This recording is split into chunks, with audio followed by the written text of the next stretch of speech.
This is arguably the biggest, largest, most asinine cover-up in our current his story.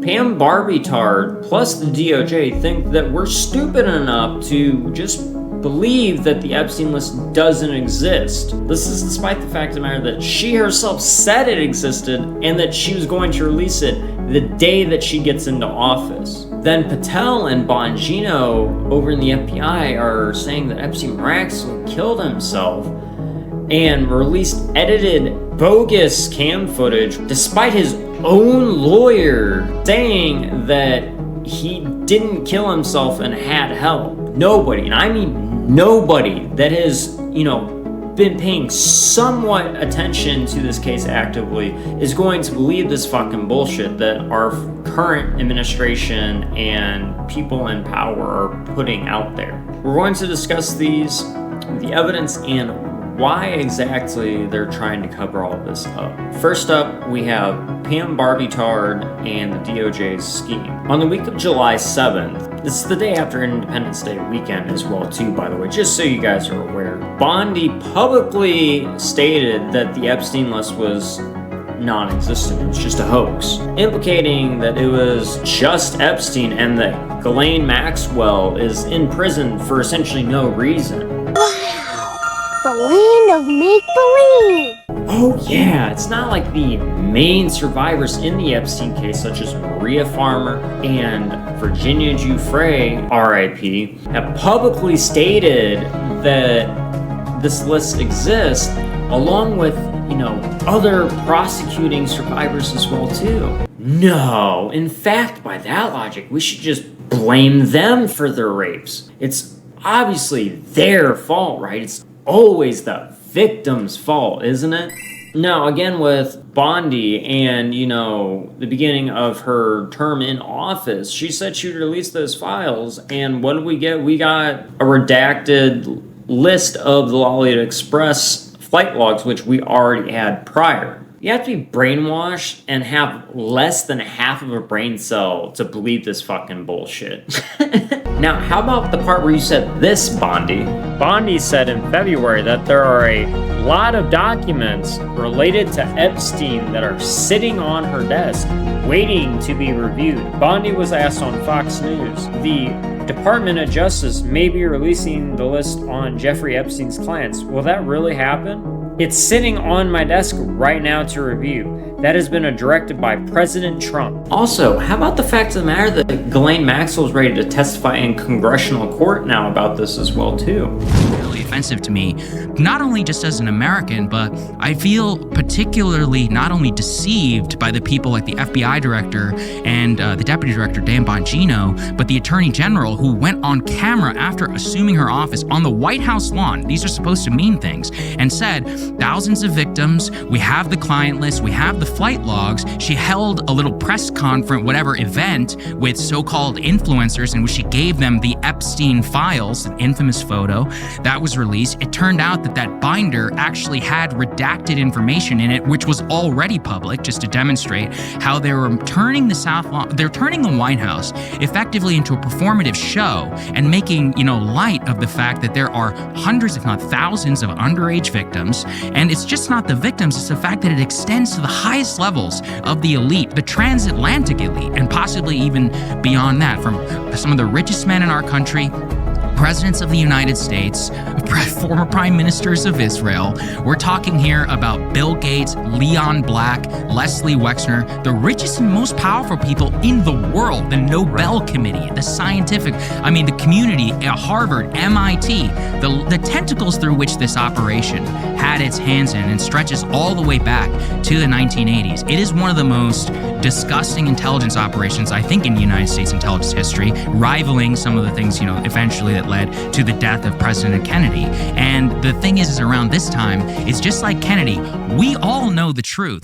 I don't think anybody with a brain cell is believing this Epstein list hoax shit and is rightfully pissed about it. Alright, so part 2 about this is us discussing how the cam footage is obviously very likely edited and shows us nothing FBI Director and Deputy Director Kash Patel and Dan Bongino heavily came into power because of their rhetoric around this whole issue, saying that they'd release it and that it definitely exists. They both said that Epstein killed himself and to just trust them, much like the stereotypical career politician and cult leaders within just 3 months of being sworn in, which was a complete 180 flip compared to their prior stances. Then they, the FBI plus DOJ, released the 10-hour cam footage, 10 hours of nothing,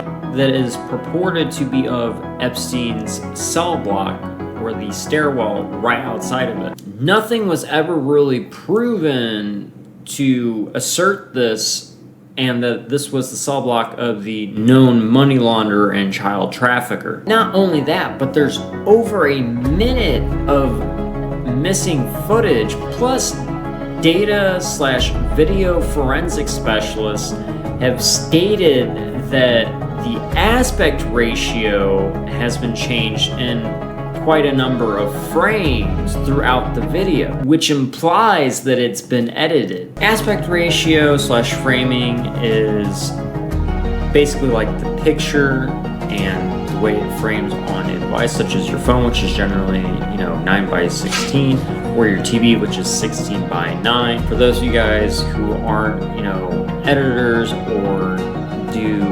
video/nerdy tech stuff, we weren't given not only video footage of his cell block, but also his cell itself. I feel that many are not only going to have a hard time trusting the new FBI heads, Kash Patel and Dan Bongino, but also the head of the DOJ, Pam Bondi, as well too now. Trust in agencies such as the ones in the intel community are, arguably just about the same currently as what they were in the Biden administration. Just a smidge more, but pretty much the same. Then 3, how about the fact of the matter that Alan Dershowitz, Epstein and Donald Trump's lawyer, has publicly said this.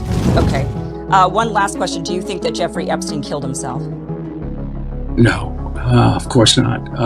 Well, he didn't kill himself without the help of some people. He did kill himself, but he killed himself with the help of guards. He didn't do it by himself. He couldn't have done that. Obviously, though, the videos were turned off, and the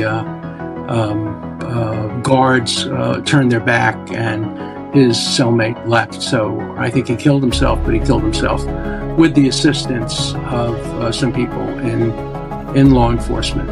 It's very important to take note of this because this man would not say this for no reason. This is definitive proof that the intel communities and the system are trying to cover this up to protect their asses. Why, you ask? It's to cover up all the connections, because as soon as it sees the light of day, you guys, they lose all of their power and things start crumbling down so we can build things back better, and it works for us actually. And 4, I really want to drive these last few points home. They are: 1, Epstein didn't commit seppuku. There's unsurmountable amounts of evidence to prove this. As anyone with somewhat of a brain and isn't brainwashed by our government/system would know, Epstein didn't kill himself. How do I know?